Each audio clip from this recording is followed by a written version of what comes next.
এখন চলছে বোরো ধান কাটার মরশুম। ধান কাটার জন্য কৃষকরা ব্যবহার করছেন ধান কাটার মেশিন বা হারভেস্টার।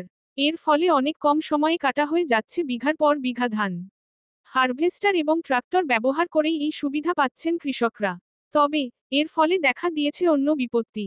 মুর্শিদাবাদ জেলার নবগ্রাম ব্লকের গুঁড়ো মোড় থেকে পাঁচগ্রাম যাওয়ার রাস্তা ও গুঁড়ো মোড় থেকে আয়রা মোড় যাওয়ার রাস্তায় ধান কাটা মেশিন এবং ট্র্যাক্টর চাকায় উঠে আসছে কাদা ও মাটি। কোথাও তৈরি হচ্ছে কাদার স্তূপ, পাকা পিচ রাস্তা মাটির রাস্তায় পরিণত হচ্ছে। পথ চলতি মানুষেরা জানাচ্ছেন ধান কাটার পরে ওই মেশিন নিয়ে যাওয়া হচ্ছে গ্রামীণ রাস্তা দিয়ে। হারভেস্টার এবং ট্রাক্টরে চাকায় উঠে আসছে প্রচুর পরিমাণে কাদা ও মাটি। আর সেই কাদায় ভরে যাচ্ছে গ্রামের ভেতরের রাস্তা থেকে শুরু করে রাজ্য ও জাতীয় সড়কও। একটু বৃষ্টি হলেই কাদা মাটি মিশে আরও পিচ্ছিল হয়ে কাদা মাটিতে বাইক সহ বিভিন্ন যানবাহনের চাকা নিয়ন্ত্রণ হারিয়ে দুর্ঘটনা ঘটার সম্ভাবনা রয়েছে।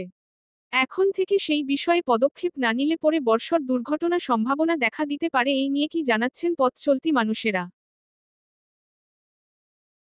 মাটি যেভাবে পড়ে আছে, গাড়ি ঘোড়া চলছে, অ্যাক্সিডেন্ট হলে তো যখন তখন দুর্ঘটনা হয়ে যেতে পারে। হ্যাঁ, কিন্তু আমার পক্ষে বলে বিপক্ষ এগুলো না করাই ভালো। হ্যাঁ, এগুলোর প্রতি অ্যাকশান নেওয়া দরকার, যে এইভাবে রাস্তায় হ্যাঁ গাড়ি এই কাদা, হ্যাঁ তো গাড়ি চালাতে অনেক অসুবিধা হচ্ছে অনেক তো। অসুবিধা হচ্ছে, অত স্লিপ কেটে যাচ্ছে টায়ার। হ্যাঁ, এত কাদার মধ্যে। হ্যাঁ, তো যাই হোক এর প্রতি কোনো একটা ব্যবস্থা নেওয়া দরকার। আপনার নাম? আমার নাম হচ্ছে জামশেদ আলী।